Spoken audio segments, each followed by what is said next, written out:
Bonjour tout le monde, j'espère que vous allez bien, que vous vous êtes levé du bon pied parce que j'ai une question à vous poser. Es-tu un bénévole toi? Cette semaine, c'est la semaine de l'action bénévole. Partout à travers le monde, des hommes, des femmes de tous âges donnent de leur temps, de leur talent pour contribuer à une cause qui leur tient à cœur. À Gospel Vie, on est choyé de pouvoir compter sur plus d'une centaine de bénévoles qui tous les mois s'impliquent dans l'église à différents niveaux pour faire avancer cette belle cause. Maintenant, à pareille date, tous les ans, on a l'habitude à Gospel Vie d'organiser ce qu'on appelle une matinée des bénévoles. On fait venir tout le monde pour un temps de rafraîchissement, ressourcement, diversement, reconnaissance, avec un banquet servi par l'équipe pastorale.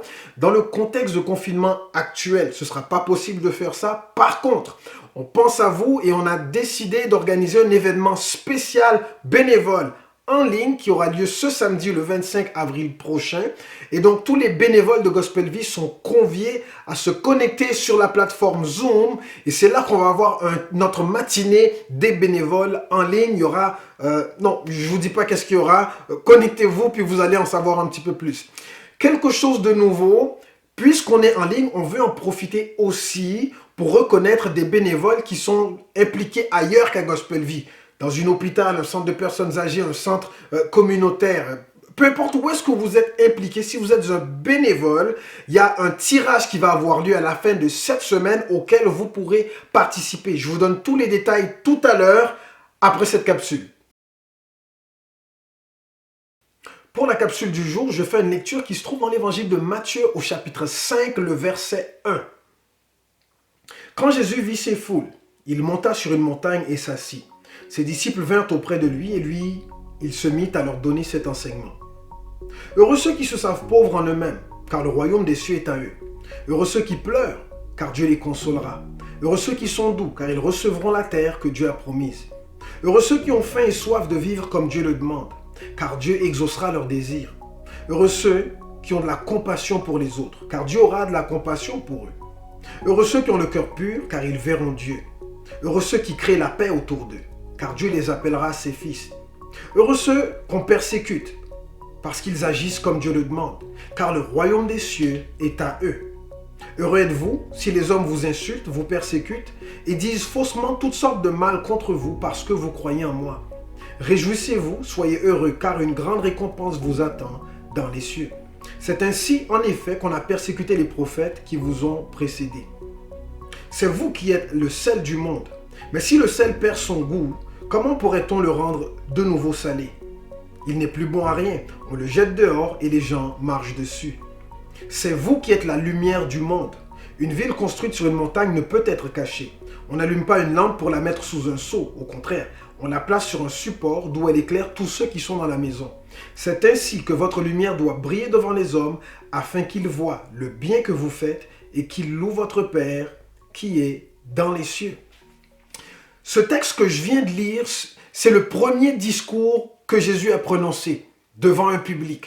Il commençait tout juste son ministère public et il se présente et il se met à prêcher ce sermon qu'on a appelé le sermon sur la montagne, parce qu'il était sur une montagne. Et il y a beaucoup de choses intéressantes dans ce texte-là. Déjà, le fait qu'il termine, qu'on arrive vers la fin de ce que j'ai lu tout à l'heure, et il dit « C'est vous qui êtes la lumière du monde ». Ces paroles de Jésus ont dû avoir tout un effet sur les personnes qui les ont entendues. Je vous explique pourquoi. Ce jour-là, Jésus s'adresse à la communauté des Israélites. Il s'agit du peuple que Dieu a sorti d'Égypte après 400 ans d'esclavage. Une fois dans le désert, ils vivent toutes sortes d'aventures, battent des armées, des nations qui voulaient les détruire, et des années plus tard, ils entrent enfin dans le pays que Dieu avait promis de leur donner. Une fois sur place, ils bâtissent un royaume. Ils ont des rois, des prophètes, des héros, des hommes et des femmes qui ont marqué leur génération et dont on parle encore aujourd'hui. Problème, c'est que le peuple d'Israël s'éloigne si souvent de Dieu et brise si souvent leur alliance que le déclin spirituel finit par se traduire dans une déportation vers un autre pays. Une autre nation vient, prend leur place dans leur pays et déracine tous ceux qui sont là pour les amener dans un autre pays, en Babylone, et il laisse en arrière quelques paysans et quelques personnes. Des années plus tard, plus de 70 ans plus tard en fait, le peuple d'Israël, tel que Dieu leur avait promis, reviennent dans leur pays, sauf que là, ils ne sont plus maîtres chez eux. Au moment où Jésus s'adresse à eux, ils sont sous occupation romaine. Ils ont encore leur culture, mais la culture dominante, c'est celle des Romains, la culture grecque. Ils ont leur propre langue, mais la langue qui est le plus couramment parlée dans leur pays, c'est une autre langue. Ils ont quelques leaders spirituels, mais ces leaders spirituels n'ont pas beaucoup d'influence sur le monde extérieur. Leur pouvoir se limite aux choses religieuses. On leur donne certains droits, évidemment, mais ils sont très confinés et ils ne peuvent pas faire tout ce qu'ils veulent dans leur propre pays que Dieu pourtant leur avait donné. Ils sont en minorité dans leur propre pays et la dernière image qu'ils ont d'eux-mêmes, c'est l'image d'un peuple qui est la lumière du monde. Et quand Jésus leur dit, vous êtes la lumière du monde, ils ne sont plus que l'ombre d'eux-mêmes. Ils ne sont pas le peuple que toutes les autres nations avaient créé dans le passé. Ils ne sont plus le peuple qu'ils étaient. Ils n'ont plus de roi, ils n'ont plus de prophètes, ils n'ont plus de vaillants héros comme avant. Et au moment où Jésus leur dit, vous êtes la lumière du monde, eux-mêmes ne se perçoivent pas du tout comme ça. Pourtant, c'est bien ce que Jésus dit parce que Dieu connaît chacun de nous. Dieu sait exactement ce qu'il a mis en nous et il connaît aussi notre destinée. Quand Jésus s'adresse aux Israélites en leur disant « Vous êtes la lumière du monde », Jésus sait exactement ce qu'ils sont appelés à être et à devenir. Peut-être que toutes les promesses que Dieu leur avait faites dans le passé, eux, ils les avaient oubliées. Eux, ils ont dû se dire « C'est fini pour nous. On est un peuple qui arrive tout juste de l'exil. On n'est plus le peuple qu'on a déjà été. On n'est plus armé comme avant. On n'a plus le prestige d'autrefois. On n'a plus les richesses d'autrefois. Le roi David et plus là, le roi Salomon n'est plus là, Samson n'est plus là. Là, ce sont des héros de la Bible, vous pourrez les lire. Tous ces personnages ne sont plus là et le peuple d'Israël se retrouve là, entouré par des Romains. Ils doivent payer l'impôt aux Romains, ils doivent vivre leur vie selon les lois romaines, bien que certaines de leurs lois peuvent être appliquées, mais en gros, ils sont sous occupation et comme sous tutelle. Et Jésus vient et leur dit, vous êtes la lumière du monde. D'ordinaire, lorsqu'on parle d'une personne ou d'un groupe de personnes qui sont lumière du monde, on pense en général à des personnes d'influence. Des hommes, des femmes, des gens qui ont un impact et qui font une différence. Mais le peuple d'Israël n'a pas vraiment le sentiment de faire une grosse différence là où ils sont à ce moment-là. Et pourtant, Jésus s'adresse à eux pour les encourager, pour les relever et pour les rappeler qui ils sont. Peut-être que vous m'écoutez aujourd'hui et vous aussi, vous avez besoin qu'on vous rappelle qui vous êtes. Peut-être que vous avez besoin qu'on vous rappelle les promesses que Dieu vous a déjà faites parce que vous les avez oubliées. Peut-être que si on vous disait que c'est vous la lumière du monde, la dernière chose à laquelle vous penseriez à ce moment-là, c'est de dire oui, effectivement, je suis la lumière du monde. Peut-être que vous ne vous sentez pas comme ça, vous ne vous percevez pas non plus comme ça et vous vous dites peut-être que telle personne est lumière du monde, peut-être que tel autre groupe de personnes est lumière du monde, mais moi, lumière du monde, du tout. J'ai pas l'éducation que je voudrais, j'ai pas le statut social que je voudrais, j'ai pas l'impact que je voudrais. Comment est-ce que moi je peux briller? Écoutez bien les prochaines paroles. Le peuple d'Israël, au moment où Jésus s'adresse à eux, arrivait de l'exil. Ils arrivaient avec dans la bouche le goût de la défaite, de l'amertume, de l'humiliation. Pour vous, qu'est-ce que ça peut vouloir dire? Peut-être que vous avez un passé trouble. Peut-être que dans votre passé, il y a beaucoup d'échecs. Peut-être que vous avez été déçu, trompé, humilié. Peut-être que vous avez perdu gros dans le passé. Mais votre passé n'est pas garant de votre avenir. Ce n'est pas parce que hier est un jour sombre qu'aujourd'hui, vous n'avez pas une opportunité de changer les choses et d'entrer dans une nouvelle vie. Si Dieu vous appelle lumière du monde, il ne vous appelle pas lumière du monde en fonction de votre passé, mais en fonction du potentiel que vous avez aujourd'hui de faire une différence dans votre vie et dans la vie des autres. Je veux vous encourager, vous inviter aujourd'hui à saisir la parole de Dieu dans votre cœur avec le peu de foi peut-être qu'il vous reste et de vous prendre en main, de vous lever pour avancer vers une nouvelle vie que Dieu vous offre. Qui que vous soyez aujourd'hui, que vous soyez un homme, une femme, que vous soyez jeune, moins jeune, éduqué, riche, pauvre, peu importe qui vous êtes, les paroles de Dieu s'adressent à vous. Il vous appelle à briller. Et pour briller, il vous suffit d'avoir un peu de foi, une parole de Dieu et la volonté de faire du bien autour de vous. Un peu de foi, une promesse de Dieu et la volonté de faire du bien autour de vous. Un peu de foi, une promesse de Dieu et la volonté de faire le bien autour de vous. Si vous avez un tout petit peu de foi, ça suffit. Placez-la dans une promesse que Dieu vous a faite. Par exemple, Jésus dit, heureux ceux qui ont compassion des autres, parce que Dieu aura compassion d'eux.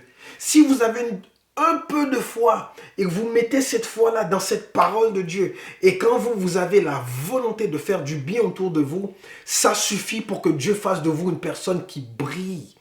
N'importe qui peut briller. Mais si vous avez en plus Dieu de votre côté, vous allez briller encore plus et vous allez par-dessus cela bénéficier d'une promesse de Dieu pour votre vie. Aujourd'hui, je veux vous encourager en vous rappelant qui vous êtes.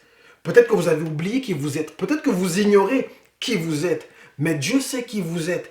Et chaque fois que Dieu vous adresse la parole, il le fera dans le but de réveiller en vous la personne qu'il vous appelle à être. Que vous soyez un homme, que vous soyez une femme, que vous soyez éduqué ou non, que vous ayez de l'argent ou non, que vous ayez des contacts ou non. Si vous avez un peu de foi, une parole de Dieu et la volonté dans votre cœur de faire du bien autour de vous, ça suffit pour que Dieu vous utilise et vous fasse briller, peu importe où vous êtes placé en ce moment.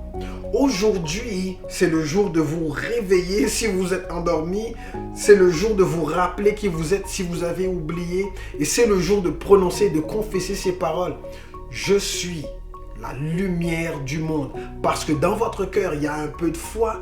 Vous avez une promesse de Dieu. Vous savez, en passant, la Bible est toute pleine de promesses de Dieu à votre égard. Si vous prenez le temps tous les jours de lire, de méditer, de ruminer chacune de ces promesses, dans votre cœur, votre foi va grandir et la volonté que vous avez de faire du bien autour de vous vous poussera à faire une différence. Parce que Dieu veut vous utiliser, il n'a pas oublié qui vous êtes, il n'a pas oublié toutes les promesses qu'il vous a faites et il n'a certainement pas oublié.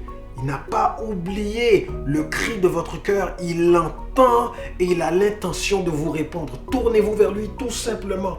Et si vous m'écoutez aujourd'hui, vous n'avez pas de relation avec Dieu, vous ne le connaissez pas, vous vous dites, moi je ne sais pas par où commencer.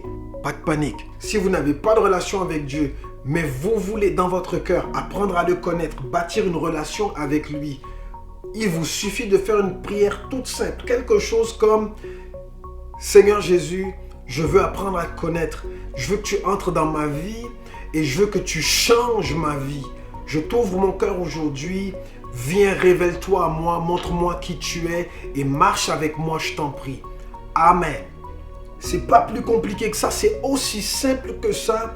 Et si vous avez fait cette prière avec moi, je vous invite à m'écrire à témoignage@gospelvie.com.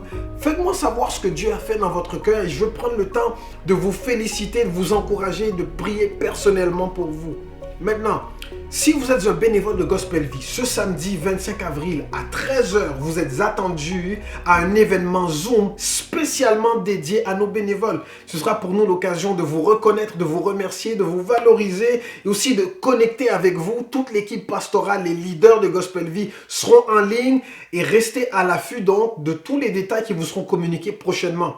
J'espère que vous êtes abonnés à l'infolettre de Gospel Vie consacrée aux bénévoles. Si ce n'est pas fait, rendez-vous sur gospelvie.com, abonnez-vous pour ne pas manquer les détails qu'on va vous envoyer au courant de la semaine. Si vous êtes un bénévole ailleurs qu'à Gospel Vie, dans une autre église, une autre organisation, un organisme du quartier, communautaire, un centre de personnes âgées, peu importe, si vous êtes un bénévole tout court, on a quelque chose aussi pour vous. À la fin de cette semaine, il y aura un tirage. On va tirer un certificat cadeau de 50 $ chez Amazon.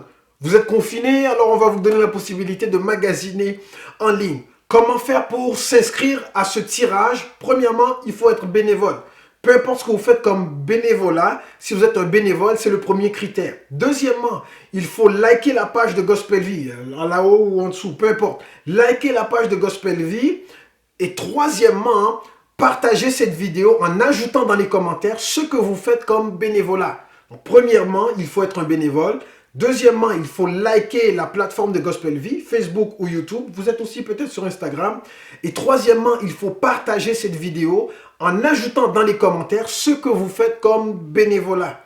Tous les jours, on va faire un tirage parmi les personnes qui auront participé, donc qui auront liké, partagé et ajouté le commentaire.